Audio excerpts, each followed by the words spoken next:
নমস্কার বন্ধুরা, DC math চ্যানেলে আপনাদের স্বাগত জানাই। আশা করি এই কোভিড আবহের মধ্যে আপনারা সুস্থ আছেন।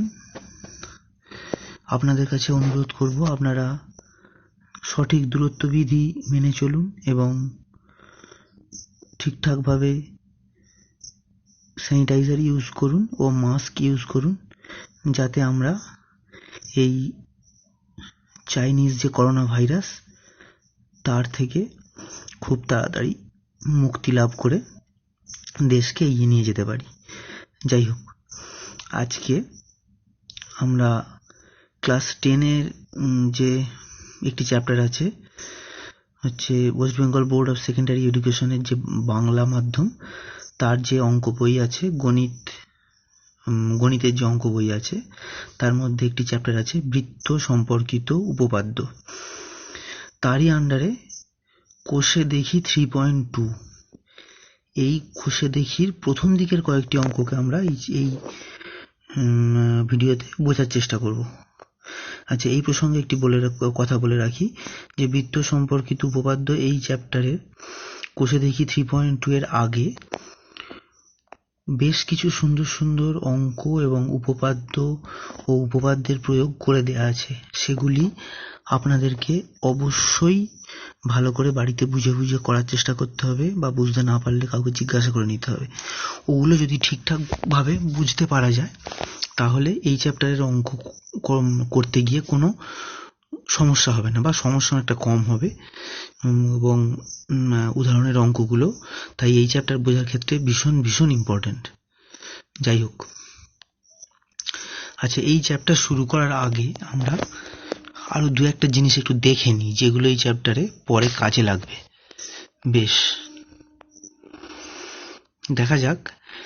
ক্লাস 9-এ আমরা আমাদের যে অঙ্ক বই ছিল তার 130 পাতায়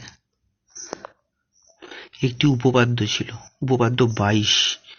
সেটি নিয়ে আমরা একটু আলোচনা করে নিই একবার, কারণ এই উপপাদ্যটি আমাদের একটি অঙ্কের ক্ষেত্রে কাজে লাগবে। সেটি হচ্ছে উপপাদ্য 22। আমি যুক্তি দিয়ে প্রমাণ করি যে যদি 3টি বা তার বেশি সমান্তরাল সরলরেখা যে কোনো ভেদক থেকে সমান সমান অংশ খণ্ডিত করে, তাহলে তারা অপর যে কোনো ভেদক থেকেও সমান সমান অংশ খণ্ডিত করবে। এই উপপাদ্যটা আমাদের খেয়াল রাখতে হবে, পরে এটা নিয়ে আলোচনা হবে এবং এটি একটি অঙ্কে কাজে লাগানো হবে এই উপপাদ্যটি। আচ্ছা, এটি হলো একটি। আর দ্বিতীয় একটি উপপাদ্য আছে, সেটা হচ্ছে ক্লাস 10-এ আমরা যে বইটি করছি সেই বইয়েরই 59 পেজে উপপাদ্য 32। কি সেটা না, ব্যাস নয় এরূপ কোনো জ্যায়ের উপর বৃত্তের কেন্দ্র থেকে লম্ব অঙ্কন করা হলে ওই লম্ব জ্যাটিকে সমদ্বিখণ্ডিত করে। এটি হচ্ছে আরেকটি উপপাদ্য। এই দুটি উপপাদ্য আমাদের অঙ্ক করার সময় কাজে লাগবে। তার মধ্যে উপপাদ্য 32, যেটি অর্থাৎ এখন আমরা যেটি দেখছি, এটি সবচেয়ে বেশি কাজে লাগবে। যাই হোক, এবার আমরা চলে যাই অঙ্কে। আচ্ছা, প্রথমে দিয়েছে একের অঙ্কটিতে ও কেন্দ্রীয় একটি বৃত্তের ব্যাসার্ধের দৈর্ঘ্য 5 সেন্টিমিটার এবং এবি জ্যায়ের দৈর্ঘ্য 8 সেন্টিমিটার। তাহলে ও বিন্দু থেকে এবি জ্যায়ের দূরত্ব হিসাব করে লিখি। বেশ, আচ্ছা,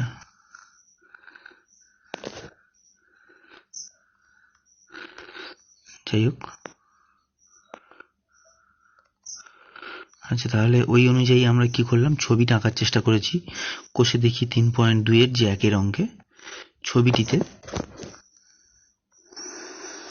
যে বলে দেয়া আছে যে ব্যাসার্ধ হচ্ছে 5 সেন্টিমিটার এবং এবি জ্যায়ের দৈর্ঘ্য হচ্ছে 8 সেন্টিমিটার। দেখে নিই আরেকবার অঙ্কটা প্রয়োজন হলে। এবি জ্যায়ের দৈর্ঘ্য 8 সেন্টিমিটার এবং ব্যাসার্ধের দৈর্ঘ্য 5 সেন্টিমিটার, এটা বলে দেয়া আছে। বেশ, সেই অনুযায়ী এখানে ছবিটা এঁকেছি। আর ছবিটা এঁকে এখানে আমরা করেছি কি না, ও কেন্দ্রীয় বৃত্ত, তার মধ্যে এবি হচ্ছে জ্যা, সেটির দৈর্ঘ্য 8 সেন্টিমিটার। আচ্ছা, এও হচ্ছে আমাদের ব্যাসার্ধ, তাহলে সেটা হচ্ছে 5 সেন্টিমিটার। আচ্ছা, এবারে ও বিন্দু থেকে এন, ও বিন্দু থেকে এবি এর উপরে ও এন লম্ব টেনেছি। আচ্ছা, উপপাদ্য 32 যেটা এর আগে আমরা আলোচনা করলাম, সেখানে আমরা কি পেয়েছি না ব্যাস নয় এরকম কোনো জ্যায়ের উপর যদি বৃত্তের কেন্দ্র থেকে একটি লম্ব টানা যায়, তাহলে লম্বটি ওই জ্যাটিকে সমদ্বিখণ্ডিত করে। তাহলে এখানে আমরা অঙ্কন করেছি কি না, ও থেকে এবি এর উপর ও এন লম্ব টেনেছি। তাহলে ওই উপপাদ্য 32 অনুযায়ী আমরা কি বলতে পারি না, এন হচ্ছে এবি, এবি এন বিন্দুটা এবি কে সমদ্বিখণ্ডিত করেছে, অর্থাৎ এ এন সমান বিএন। আচ্ছা, এবি এর দৈর্ঘ্য যদি 8 সেন্টিমিটার হয়, তাহলে এ এন এর দৈর্ঘ্য কি হবে? যেহেতু এন মধ্যবিন্দু, তাহলে এ এন হবে এবি এর অর্ধেক, অর্থাৎ 4 সেন্টিমিটার। সেটাই এখানে ব্যবহার করা হয়েছে ওই ছবিটির মধ্যে। এ ও এন ত্রিভুজের যে এ এন বাহু, সেটি সমান 4 সেন্টিমিটার হচ্ছে। বেশ, সেটি এখানে আমরা লিখেছি যে ও এন এবি এর উপর লম্ব আমরা টেনেছি, এবং এ এন সমান যে হাফ ইন্টু এবি হবে। সেটা কোন উপপাদ্যের সাহায্যে পেয়েছি? সেটা হচ্ছে উপপাদ্য 32-এর সাহায্যে, পেজ 59-এর, যেটি সম্বন্ধে আমরা ভিডিওর প্রথমেই একটু আগে আলোচনা করেছি। আচ্ছা, যেহেতু লম্ব টানা হয়েছে, তাহলে এ এন ও হচ্ছে সমকোণ। আচ্ছা, তাহলে এ ও এন এটি হচ্ছে একটি সমকোণী ত্রিভুজ, যার অতিভুজ হচ্ছে এ ও, ভূমি হচ্ছে এ এন, এবং লম্বটা হচ্ছে ও এন। ভূমির দৈর্ঘ্য হচ্ছে 4 সেন্টিমিটার, অতিভুজের দৈর্ঘ্য হচ্ছে 5 সেন্টিমিটার। আমাদের ও এনটা বের করতে হবে, লম্ব দূরত্ব জানতে চেয়েছে। বেশ, আচ্ছা, সমকোণী ত্রিভুজের ক্ষেত্রে আমরা একটি সূত্র জানি, সেটা হচ্ছে পিথাগোরাসের উপপাদ্য। সেটা কি না, অতিভুজ স্কয়ার সমান লম্ব স্কয়ার যুক্ত ভূমি স্কয়ার। তাহলে সেই অনুযায়ী অতিভুজ হচ্ছে এ ও, ভূমি হচ্ছে এ এন, এবং লম্ব হচ্ছে ও এন। সেখানে সেগুলো বসিয়ে এ ওর মান হচ্ছে 5 এবং ও এন এর মান হচ্ছে 4, সেটি বসিয়ে দিয়েছি। এই এ এন এর মান 4। আচ্ছা, এখানে এবার বসিয়ে এগুলো কাটাকুটি করে আমরা পেয়ে গেলাম, কাটাকুটি না, ক্যালকুলেশন করে পেয়ে গেলাম ও এন স্কোয়ার সমান 9, অতএব ও এন সমান 3। বেশ, তাহলে নির্ণেয় দূরত্ব কত হচ্ছে? অতএব নির্ণেয় দূরত্ব কেন্দ্র থেকে ওই জ্যায়ের যে দূরত্ব, অর্থাৎ লম্ব দূরত্ব যেটা, সেটা হচ্ছে 3 সেন্টিমিটার। বেশ, আচ্ছা, এবারে আমরা পরের অঙ্কটিতে চলে যাই। সেটি হচ্ছে ও কেন্দ্রীয় একটি বৃত্তের ব্যাসের দৈর্ঘ্য 26 সেন্টিমিটার, ও বিন্দু থেকে পি কিউ জ্যায়ের দূরত্ব 5 সেন্টিমিটার। তাহলে পি কিউ জ্যায়ের দৈর্ঘ্য হিসাব করে লিখি। বেশ,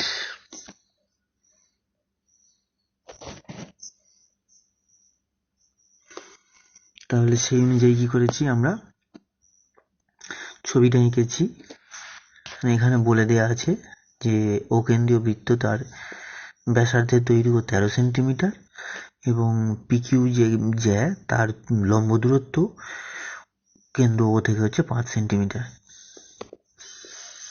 আচ্ছা, এবারে এখানেও উপপাদ্য 32 আমরা প্রয়োগ করছি না, ও এন হচ্ছে পিকিউ জ্যায়ের উপরে লম্ব, তাহলে এন বিন্দুতে পিকিউ সমদ্বিখণ্ডিত হবে।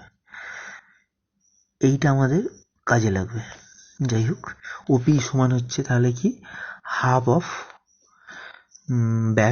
ব্যাস বলে দেওয়া আছে 26 সেন্টিমিটার, তাহলে ব্যাসার্ধ পেয়ে যাবো 13 সেন্টিমিটার। বেশ, ও বিন্দু থেকে পিকিউ এর উপর লম্ব দূরত্ব ও এন সমান 5 সেন্টিমিটার, এটাও বলে দেওয়া আছে। আচ্ছা, সমকোণী ত্রিভুজ এন ও পি এর ক্ষেত্রে আমরা সেই একই যে পিথাগোরাসের উপপাদ্য প্রয়োগ করছি, অতিভুজ স্কয়ার সমান লম্ব স্কয়ার প্লাস ভূমি স্কয়ার। এখানে ওপি এবং ও এন এর মান দেয়া আছে, সেই মানগুলো বসিয়ে দিয়েছি। বসিয়ে দিয়ে পি এন এর মান পেয়েছি 12। আচ্ছা, এবার এই উপপাদ্য অনুযায়ী কি পি এন হচ্ছে পি কিউ এর অর্ধেক, তাহলে পি কিউ হচ্ছে পি এন এর দ্বিগুণ, অর্থাৎ পি কিউ এর যে মান, পি কিউ এর যে দৈর্ঘ্য, অর্থাৎ জ্যাটির যে দৈর্ঘ্য, সেটি হচ্ছে কত? 24 সেন্টিমিটার। এটি আমাদের কাছ থেকে জানতে চেয়েছে। বেশ, 3 অঙ্কে এবার আমরা চলে যাই। ও কেন্দ্রীয় একটি বৃত্তের পিকিউ জ্যায়ের দৈর্ঘ্য 4 সেন্টিমিটার এবং ও বিন্দু থেকে পিকিউ এর দূরত্ব 2.1 সেন্টিমিটার। বৃত্তের ব্যাসের দৈর্ঘ্য হিসাব করে লিখি। বেশ,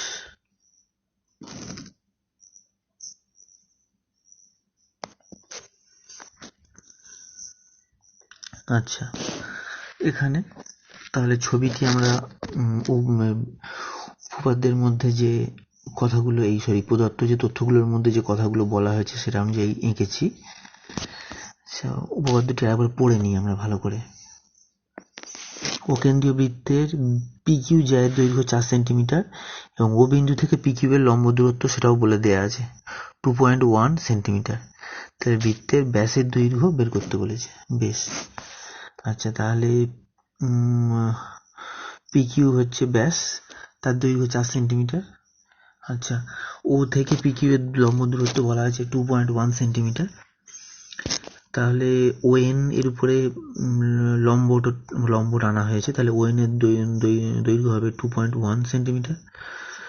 আচ্ছা, উপপাদ্য 32 অনুযায়ী ওএন কি করবে, পিকিউ কে সমদ্বিখণ্ডিত করবে এন বিন্দুতে। তাহলে পিএন কত হবে, পিকিউ যদি 4 সেন্টিমিটার হয় পিএন হবে 4 সেন্টিমিটারের অর্ধেক অর্থাৎ 2 সেন্টিমিটার। এবারে একইভাবে তাহলে পিএনও এটা হচ্ছে একটা সমকোণ। তাহলে সমকোণী ত্রিভুজ এনওপি এর ক্ষেত্রে আমরা কি পাচ্ছি, পিথাগোরাসের উপপাদ্য প্রয়োগ করে ওপি square is equal to ওএন square plus PN square. PN এবং ওএন এর মানটা আমরা জানি, সেগুলো বসিয়ে দিয়েছি, দিয়ে ওপি এর মান বেরিয়েছে। আচ্ছা, ওপি কি আমরা দেখছি, ওপি হচ্ছে ব্যাসার্ধ ছবি অনুযায়ী। তাহলে ব্যাস কি হবে, তার দ্বিগুণ অর্থাৎ 2 ইন্টু 2.9 সেন্টিমিটার অর্থাৎ 5.8 সেন্টিমিটার। বেশ, আচ্ছা, পরের অঙ্কে এবার আমরা চলে যাই।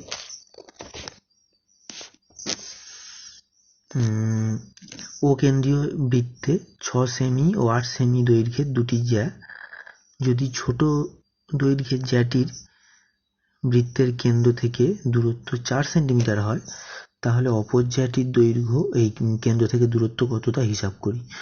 ছোট দৈর্ঘ্যের জ্যাটি বৃত্তের কেন্দ্র থেকে দূরত্ব 4 সেন্টিমিটার, অর্থাৎ ছোট দৈর্ঘ্য বলতে তাহলে 6 সেন্টিমিটার যে দৈর্ঘ্যের জ্যা সেটা তো ছোট, তার দূরত্ব বৃত্তের কেন্দ্র থেকে 4 সেন্টিমিটার বলা আছে। বেশ, দেখা যাক। আচ্ছা, তাহলে একই বৃত্তকে দুবার অঙ্কন করেছি। আচ্ছা, প্রথমে ছোট দৈর্ঘ্যের যে জ্যা অর্থাৎ সেটাকে ধরেছি পিকিউ, তার দৈর্ঘ্য কত 6 সেন্টিমিটার। ও বিন্দু থেকে পিকিউ এর লম্ব দূরত্ব বলা আছে 4 সেন্টিমিটার। আচ্ছা, ও এম হচ্ছে পিকিউ এর উপরে লম্ব, তাহলে ও এম সমান 4 সেন্টিমিটার। তাহলে পিএম হবে ওই উপপাদ্য 32 অনুযায়ী পিএম কি হবে, হাফ অফ পিকিউ হবে। তাহলে পিকিউ এর দৈর্ঘ্য যেহেতু 6 সেন্টিমিটার, তাহলে পিএম এর দৈর্ঘ্য কত হবে 3 সেন্টিমিটার। এটা আমরা বের করে লিখেছি 3 সেন্টিমিটার। বেশ, আচ্ছা, এখানে একটি জায়গাতে এই হাফ পিএম সমান হাফ ইন্টু পিকিউ, এই কিউ কথাটা লিখতে ভুলে গেছি। ওখানে কাটাকুটি হওয়ার পরে হোয়াইট নাম ইউজ করেছিলাম, কিন্তু তারপরে ওটা লিখতে ভুলে গেছি, সরি ফর দ্যাট। ওটা পিকিউ হবে, পিএম সমান হাফ ইন্টু পিকিউ হবে ওটা। পিকিউ এর দৈর্ঘ্য দেওয়া আছে 6 সেন্টিমিটার, কারণ পিকিউ হচ্ছে ক্ষুদ্রতর জ্যা, তার অর্ধেক অর্থাৎ 3 সেন্টিমিটার।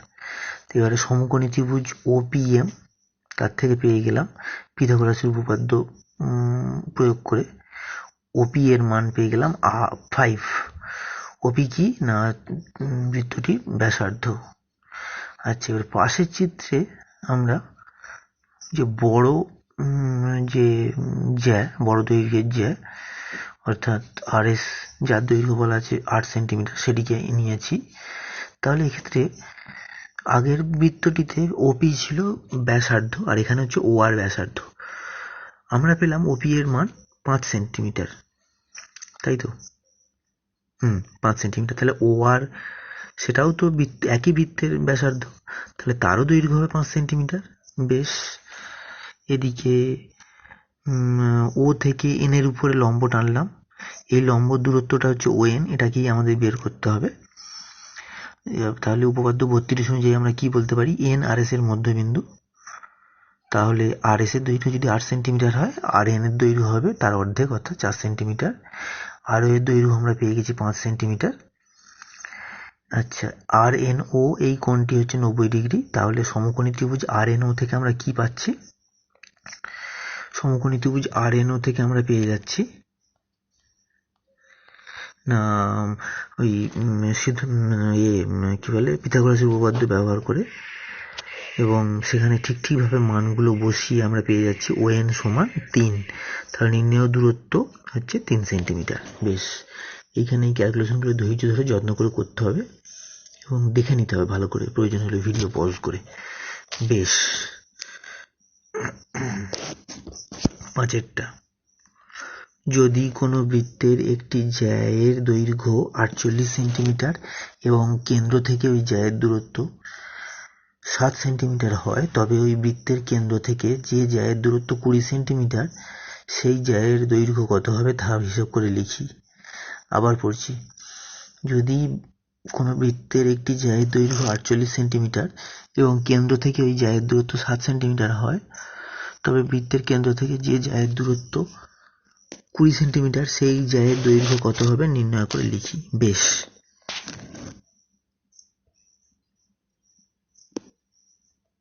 এখানেও আমরা একই বৃত্তের দুটি আলাদা ছবি এঁকেছি। প্রথমে দেয়া আছে, ধরে নিয়েছি যে PQ যে জ্যা সেটির দৈর্ঘ্য 48 সেন্টিমিটার এবং ON হচ্ছে PQ এর উপর অঙ্কিত লম্ব। তাহলে কি হবে না, ON যেহেতু PQ এর উপর লম্ব, তাহলে এখানে উপপাদ্য 32 প্রয়োগ করে আমরা পাবো যে N PQ এর মধ্যবিন্দু। তাহলে PN এর দৈর্ঘ্য হবে হাফ অফ PQ, অর্থাৎ হাফ অফ 48 সেন্টিমিটার সমান 24 সেন্টিমিটার।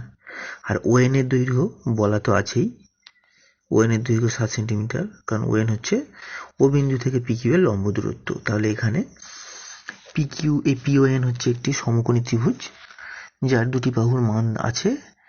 সেখানে আমরা আবার পিথাগোরাসের উপপাদ্য প্রয়োগ করে এবং যথাযথ বাহুগুলির মান বসিয়ে আমরা পেয়ে গেলাম OP সমান 25 সেন্টিমিটার। আচ্ছা, OP কি আছে এই বৃত্তটির ক্ষেত্রে? OP হচ্ছে বৃত্তটির ব্যাসার্ধ।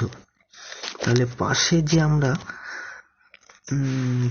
কি বলে যে যে পাশে আবার আমরা দেখছি ওই বৃত্তেরই যে জ্যাটি 20 সেন্টিমিটার দূরে অবস্থিত কেন্দ্র থেকে, সেটিকে এঁকেছি। সেটির নাম দিয়েছি RS এবং ও বিন্দু থেকে RS এর উপর লম্ব দূরত্ব লম্ব এঁকেছি OM, এবং এই OM এর মানটাই 20 সেন্টিমিটার সেটা বলা আছে। আমাকে বের করতে হবে RS এর মান বের করতে হবে। আচ্ছা, যেহেতু OM হচ্ছে RS এর উপর লম্ব, তাহলে M হচ্ছে RS এর মধ্যবিন্দু। এটা কোথা থেকে পাচ্ছি? এখানেও আমরা সেই উপপাদ্য 32 প্রয়োগ করছি। একটা জিনিস দেখা যাচ্ছে, উপপাদ্য 32টার বারবার প্রয়োগ হচ্ছে বিভিন্ন অঙ্কের ক্ষেত্রে। সুতরাং এই ভিডিওর প্রথমে উপপাদ্য 32-এর কথা যখন বলা হয়েছে, তখন সেই সময় ভিডিওটি পজ করে আগে ভালো করে উপপাদ্য 32-এর মধ্যে যে কথাগুলো বলা আছে সেই কথাগুলোকে মাথার মধ্যে একেবারে ঢুকিয়ে নিতে হবে, আয়ত্ত করে নিতে হবে। তবে এই চ্যাপ্টার করতে গিয়ে অনেক বেশি সুবিধে পাওয়া যাবে। যাই হোক, এখানে OR হচ্ছে ওই একই ত্রিভুজের একই বৃত্তের ব্যাসার্ধ। তাহলে আগে আমরা পেয়ে গেছি OP অর্থাৎ বৃত্তটির ব্যাসার্ধের মান হচ্ছে 25 সেন্টিমিটার। তাহলে OR এর মান হবে 25 সেন্টিমিটার। OM এর মান হচ্ছে 20 সেন্টিমিটার। তাহলে এখানে আবার পিথাগোরাসের উপপাদ্য প্রয়োগ করছি, করে কার উপর প্রয়োগ করছি? ত্রিভুজ MOR এর উপরে প্রয়োগ করে আমরা RM এর মান পাচ্ছি 15। তাহলে RM এর মান, অর্থাৎ এই দেখি RM পেয়ে গেলাম। তাহলে RS কি না, RM এর ডবল। তাহলে RS এর মানটা হবে 2 × 15 সমান 30 সেন্টিমিটার। তাহলে নির্ণেয় জ্যায়ের দৈর্ঘ্য, অর্থাৎ যে জ্যা ওই বৃত্তের কেন্দ্র থেকে 20 সেন্টিমিটার দূরে, সেটাই হচ্ছে আমার নির্ণেয় জ্যা এবং তার দৈর্ঘ্য হচ্ছে 30 সেন্টিমিটার। ঠিক আছে, এর পরের অঙ্কে চলে যাই। আচ্ছা, পাশের অকেন্দ্রীয় বৃত্তের ছবিতে OP লম্ব AP এটা বলে দেয়া আছে। বেশ, AB এর মান বলা আছে 6 সেন্টিমিটার, PC এর মান বলা আছে 2 সেন্টিমিটার। তাহলে বৃত্তের ব্যাসার্ধের দৈর্ঘ্য হিসাব করে লিখি। বেশ,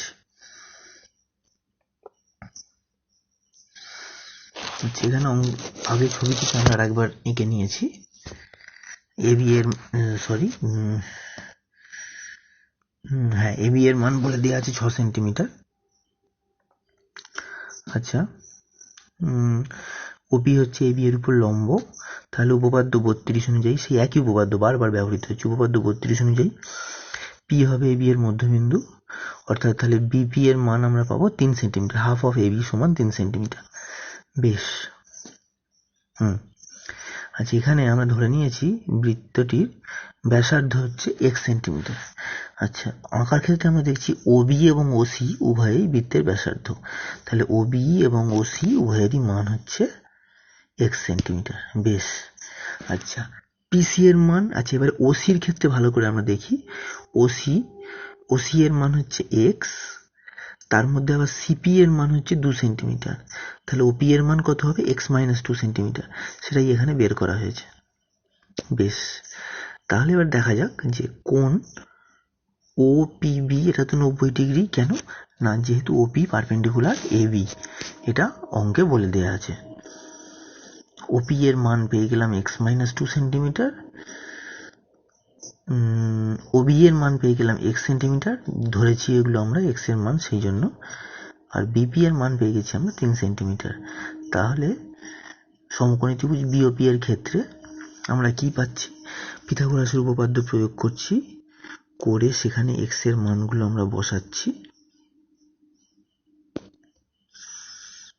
বেশ,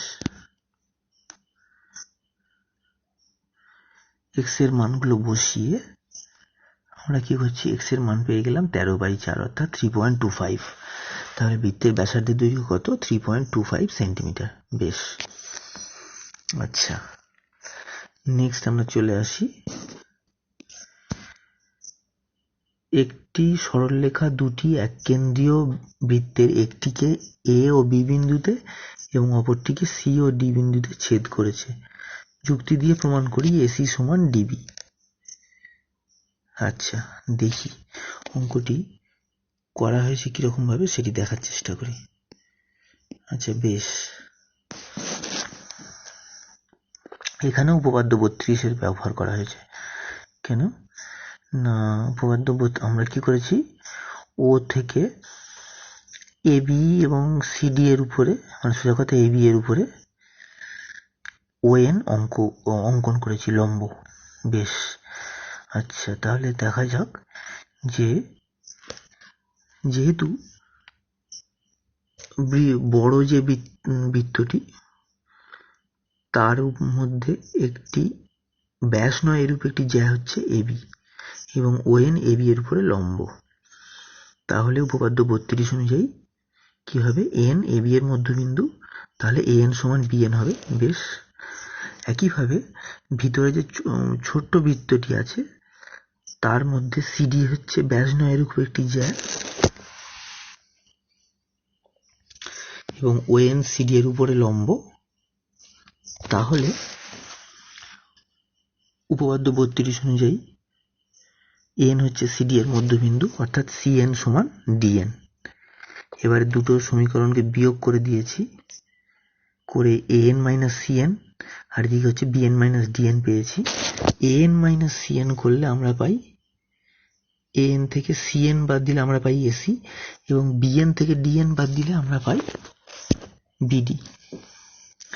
তাহলে প্রমাণিত হয়ে গেল এসি সমান বিডি বা এসি সমান ডিবি। বেশ। আচ্ছা, 8 প্রমাণ করি কোনো বৃত্তের দুটি পরস্পরচ্ছেদী জ্যা পরস্পরকে সমদ্বিখণ্ডিত করতে পারে না যদি না উভয়ই বৃত্তের ব্যাস হয়। বেশ, দেখা যাক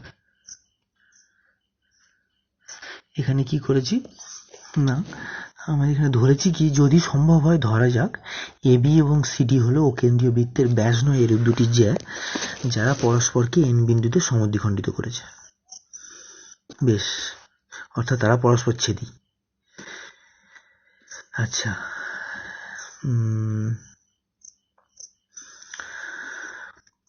এবং ও এবং এন পরস্পর রেখাংশ দ্বারা যোগ করা হলো। বেশ, ঠিক আছে।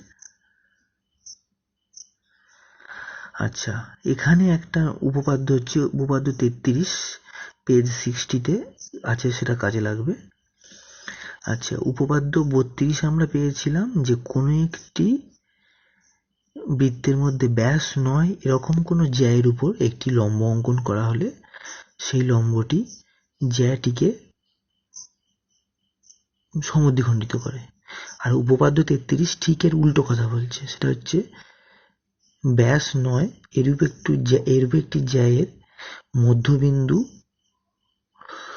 ও বৃত্তের কেন্দ্রকে সংযুক্ত করলে আমরা যে সরলরেখা পাবো সেটি ওই জ্যায়ের উপরে লম্ব হবে।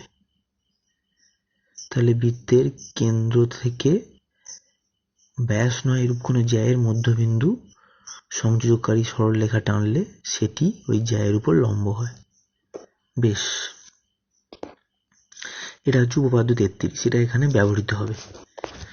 আচ্ছা, এখানে তাহলে কি করলাম আমরা না, ধরে নিলাম AB এবং CD পরস্পর ছেদি দুটো হচ্ছে কি বলে জ্যা, ব্যাস নয় এরকম জ্যা, এবং তারা দুজন পরস্পরকে n বিন্দুতে সমদ্বিখণ্ডিত করেছে। অর্থাৎ যেটা প্রমাণ করতে দেয়া হয়েছে তার যদি সেটা ভুল হয় তাহলে তার উল্টোটাকে আমরা ধরে নিলাম আর কি, যে ধরে নিচ্ছি যেটা বলা হয়েছে সেটা ভুল, সেই অনুযায়ী তা ধরে নেওয়া হলো যে তাহলে ব্যাস নয় এরূপ দুটি জ্যা পরস্পরকে সমদ্বিখণ্ডিত করেছে n বিন্দুতে। ও আর n পরস্পর আমরা যুক্ত করলাম।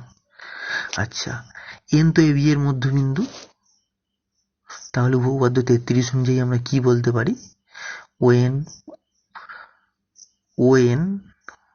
কি হবে, AB এর উপর লম্ব হবে। ঠিক তো, এইটা ভালো করে খেয়াল করতে হবে। উপপাদ্য 33-এ কি বলা আছে, বৃত্তের কেন্দ্র এবং ব্যাস নয় এরূপ কোন জ্যায়ের মধ্যবিন্দু যোগ করলে ওই যে রেখাংশ পাওয়া যায় সেটি জ্যাটিকে হচ্ছে সেটি জ্যায়ের উপরে লম্ব হয়। তাহলে এখানে n হচ্ছে AB এর মধ্যবিন্দু এবং বৃত্তের কেন্দ্র O থেকে n কে আমরা যোগ করলাম, তাহলে কি হওয়া উচিত, ON AB এর উপরে লম্ব হওয়া উচিত, সেটি এখানে লেখা হয়েছে।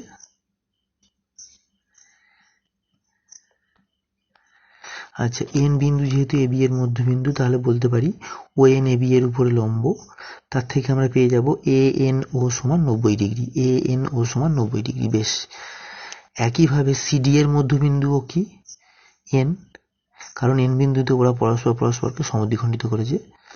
তাহলে ON কি হবে, উপপাদ্য 33 অনুযায়ী ON হবে CD এর উপরে লম্ব, তার থেকে পেলাম CNO সমান 90 ডিগ্রি। বেশ, এবারে ANO এবং CNO কে বিয়োগ করে দিলে আমরা কি পাচ্ছি ভালো করে দেখি। এখানে ANO, কোণ ANO এবং কোণ CNO বিয়োগ করলে আমরা কি পাচ্ছি, কোণ ANC, তাই তো। এইখানটা ভালো করে খেয়াল করতে হবে, এই দুটোকে বিয়োগ করে দিলাম। আচ্ছা, এদের উভয়েরই মান তো 90 ডিগ্রি, তাহলে এদেরকে বিয়োগ করলে এদের মান কত হয়ে যায়, ANC এর মান 0 ডিগ্রি। কিন্তু এটা বাস্তবে সম্ভব নয়। কেন না, ANC এই যে কোণটা, এটা কিভাবে উৎপন্ন হয়েছে, ANC কোণটা আমরা পেয়েছি না, AB এবং CD দুটি পরস্পর ছেদি সরলরেখা, তারা পরস্পরকে ছেদ করার ফলে ANC কোণটা উৎপন্ন হয়েছে। তাহলে ANC এর মান কি কখনোই 0 ডিগ্রি হওয়া সম্ভব? কখনোই নয়। 0 ডিগ্রি কখন হবে, যদি AB এবং CD পরস্পর সমান্তরাল হয় অথবা একে অপরের উপর সমাপতিত হয়ে থাকে, তবেই কোণ ANC এর মান 0 ডিগ্রি হবে, অন্যথায় কোণ ANC এর মান 0 ডিগ্রি হবে না। কিন্তু এখানে দেখা যাচ্ছে যে দুটো পরস্পরচ্ছেদী সরলরেখার মাঝখানে যে কোণ ANC তার মান 0 হয়ে গেছে। এটা কখনোই বাস্তবে সম্ভব নয়, কারণ AB এবং CD হচ্ছে পরস্পরচ্ছেদী। তাহলে কোনো বৃত্তের, তাহলে এই ভুলটা কেন হলো, এই অদ্ভুত রেজাল্টটা কেন এলো, কোনটা অদ্ভুত রেজাল্ট না, দুটি পরস্পরচ্ছেদী সরলরেখা তাদের মধ্যেকার কোণ হয়ে গেছে 0 ডিগ্রি, এটা কখনোই সম্ভব নয়। তাহলে এটা হলো কেন, তাহলে আমরা প্রথমে যেটা ধরেছিলাম সেটাই ভুল ছিল। তাহলে সেই জন্যই এই ভুল সিদ্ধান্তে এসে আমরা উপনীত হয়েছি। তাহলে এর থেকে আমরা বলতে পারি যে কোনো বৃত্তের দুটি পরস্পরচ্ছেদী জ্যা পরস্পরকে সমদ্বিখণ্ডিত করতে পারে না যদি না তারা উভয়ই ব্যাস হয়। বেশ, একটা কথা বলছি, এই যে উপপাদ্যটি এটি কিন্তু খুব বেশি করে যুক্তির উপর দাঁড়িয়ে আছে। এখানে যে যে উপপাদ্যের কথা বলা হয়েছে এবং যে যেভাবে অঙ্কটিকে করে দেয়া হয়েছে, এই যুক্তিগুলিকে পরপর ভালোভাবে দেখতে হবে, ছবিটিকে বোঝার চেষ্টা করতে হবে, তবেই অঙ্কটি বুঝতে পারা যাবে। এই কথাটা বারবার বলছি, এটি একটি জ্যামিতির একটি খুব ভালো অঙ্ক। জ্যামিতি বোঝার ক্ষেত্রে, পরীক্ষায় পড়বে কিনা আমি বলতে পারছি না, কিন্তু জ্যামিতিকে আয়ত্ত করার ক্ষেত্রে এই ভিডিওটি একটি অত্যন্ত এই অঙ্কটি একটি অত্যন্ত গুরুত্বপূর্ণ অঙ্ক আর কি। বেশ, এবারে চলে যাই পরের অঙ্কে। প্রমাণ করি কোনো XY কেন্দ্র বিশিষ্ট দুটি বৃত্ত পরস্পরকে A ও B বিন্দুতে ছেদ করেছে। XY এর মধ্যবিন্দু S এর সঙ্গে A বিন্দু যুক্ত করলাম এবং A বিন্দু দিয়ে S এর উপর লম্ব অঙ্কন করলাম, যা বৃত্ত দুটিকে P ও Q বিন্দুতে ছেদ করলো। প্রমাণ করি PA = AQ। একটি অত্যন্ত জটিল আঁকা হবে এবং অঙ্কটিও খুব একটা সহজ হবে না। যাই হোক, অঙ্কে যা বলে দেয়া আছে সেটাই আমরা করেছি। কি না, X কেন্দ্রীয় বৃত্ত এবং Y কেন্দ্রীয় বৃত্ত পরস্পরকে ছেদ করেছে A এবং B বিন্দুতে বলে দেয়া আছে। আচ্ছা, এবারে X আর Y কে যোগ করা হয়েছে, তাদের মধ্যবিন্দু বেরিয়েছে S। বেশ, এবারে AS এর সরলরেখাংশ আমরা এঁকেছি এবং SA এর উপর লম্ব এঁকেছি, যেটা X কেন্দ্রীয় বৃত্তকে P বিন্দুতে এবং Y কেন্দ্রীয় বৃত্তকে Q বিন্দুতে ছেদ করেছে। অর্থাৎ এখানে কি বলা হয়ে গেল, কোণ SAQ হচ্ছে 90 ডিগ্রি। এই কথাটা বলে দেওয়া হয়ে গেল। আমাকে কি প্রমাণ করতে হবে? আমাকে প্রমাণ করতে হবে AP = AQ। বেশ, এই আর কি অঙ্কটি প্রমাণ করার সময় আমরা ব্যবহার করব উপপাদ্য 22, যেটি প্রথমেই আলোচনা করা হয়েছিল ক্লাস 9 এর বইয়ে। পেজ 130 উপপাদ্য 22 রয়েছে। কি সেটি আর একবার দেখে নি না, যদি তিনটি বা তার বেশি সমান্তরাল সরলরেখা যে কোনো ভেদক থেকে সমান সমান অংশ খণ্ডিত করে, তাহলে তারা অপর যে কোনো ভেদক থেকেও সমান সমান অংশ খণ্ডিত করবে। এই উপপাদ্যটি এখানে ব্যবহার করা হবে প্রমাণের সময়, এবং উপপাদ্য 32 তো লাগবেই। বেশ, আচ্ছা, এখানে X বিন্দু থেকে আমরা AP জ্যায়ের উপরে, অর্থাৎ X কেন্দ্রীয় বৃত্তের ক্ষেত্রে ভাবছি, AP হচ্ছে ব্যাস নয় এরকম একটি জ্যা, তাহলে তার উপরে XM লম্ব অঙ্কন করলাম, এবং Y কেন্দ্রীয় বৃত্তে AQ হচ্ছে ব্যাস নয় এরকম একটি জ্যা, তাহলে Y কেন্দ্র Y থেকে AQ এর উপরে YN লম্ব অঙ্কন করলাম। বেশ, এখানে একটি কথা বলে রাখি, যেহেতু XM লম্ব AP, তাহলে উপপাদ্য 32 অনুযায়ী আমরা কি বলতে পারি, M হচ্ছে AP এর মধ্যবিন্দু। বেশ, আবার যেহেতু YN লম্ব AQ, তাহলে বলতে পারি N হচ্ছে AQ এর মধ্যবিন্দু। এই দুটি কথা বলে রাখলাম, এই দুটি যথেষ্ট কাজে লাগবে অঙ্ক করার সময়। আচ্ছা, X বিন্দু থেকে AP জ্যায়ের উপরে XM লম্ব অঙ্কন করা হলো এবং Y বিন্দু থেকে AQ জ্যায়ের উপরে YN লম্ব অঙ্কন করা হলো। বেশ, আচ্ছা, AM = PM হবে। এটা কি অনুযায়ী আমরা বলছি, উপপাদ্য 32 অনুযায়ী M হবে AP এর মধ্যবিন্দু, তাহলে AM = PM হবে। তার থেকে আমরা পাবো AM = ½ of AP। বেশ, একইভাবে আমরা পেয়ে যাব Y কেন্দ্রীয় বৃত্তের ক্ষেত্রে AN = ½ of AQ। বেশ, এটিকে 1 ও 2 নম্বর নাম দিয়ে রাখা হলো।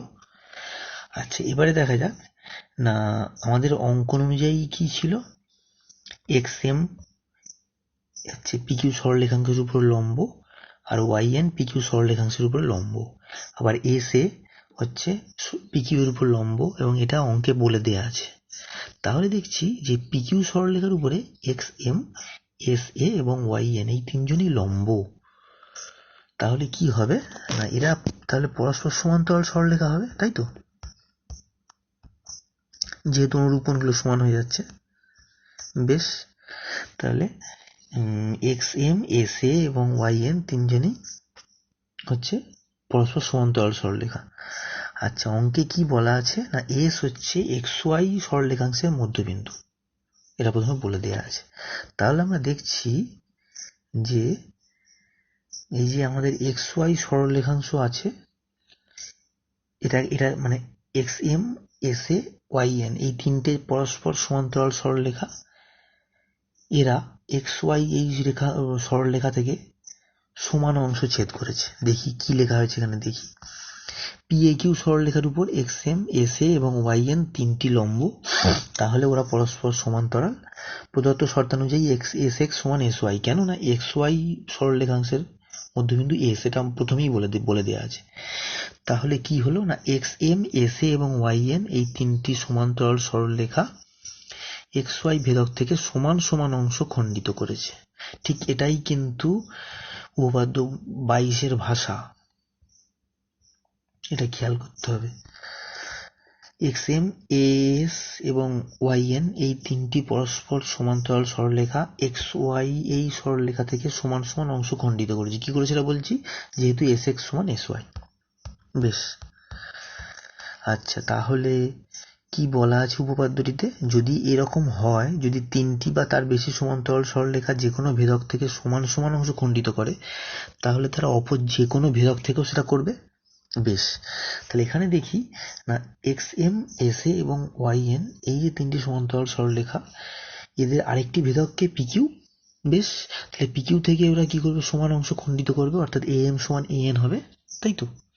যেহেতু তিনটি সমান্তরাল সরলরেখা XM, SA এবং YN XY রেখাংশ থেকে সমান সমান অংশ কেটে নিয়েছে, তাহলে তারা PQ সরলরেখা থেকেও সমান সমান অংশ কেটে নেবে। তার থেকে আমরা কি বলতে পারি, AM সমান AN। নিচে নিশ্চয়ই সেটাই বলা আছে। আচ্ছা, AM সমান AN, এটা কি থেকে পাচ্ছি, উপপাদ্য 22 অনুযায়ী। তাহলে AM সমান AN, আবার AM এবং AN কি জানি আমরা, হাফ অফ AP। এক AM হচ্ছে হাফ অফ AP, AN হচ্ছে হাফ অফ AQ। 1 এবং 2 নম্বর সমীকরণ থেকে আমরা পাচ্ছি। হাফ হাফ কাটাকুটি হয়ে গেল, AP সমান AQ, প্রমাণিত হয়ে গেল। বেশ, আবারও বলছি, এই যে প্রমাণ, এই যে 9 অঙ্কটি, এটিও খুব গুরুত্বপূর্ণ জ্যামিতি বোঝার ক্ষেত্রে, এবং অঙ্ক করতে গেলে যে যুক্তিবোধ লাগে, সেই যুক্তিবোধকে বাড়ানোর ক্ষেত্রে এই জ্যামিতির এই জাতীয় প্রমাণগুলো বোঝাটা খুব জরুরি। যাই হোক, এই ভিডিওতে আমরা এই কোষে দেখি যে করছি তার প্রথম 9টি অঙ্কের কি করলাম, ব্যাখ্যা করলাম, বা প্রথম 9টি অঙ্ককে একটু বোঝার চেষ্টা করলাম।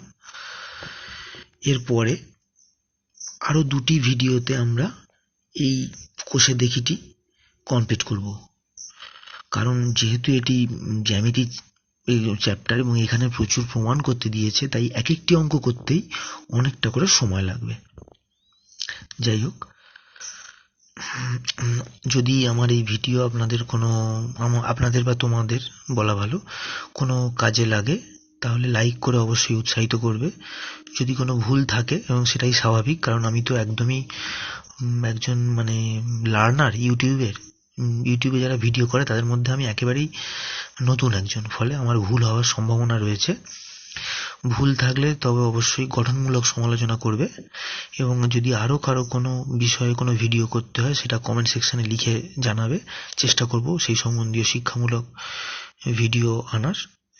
এবং আমার এই চ্যানেলটি সাবস্ক্রাইব করে রাখবেন, তাতে ভবিষ্যতে এরকম শিক্ষামূলক এবং আলোচনামূলক ভিডিও আনার চেষ্টা করব।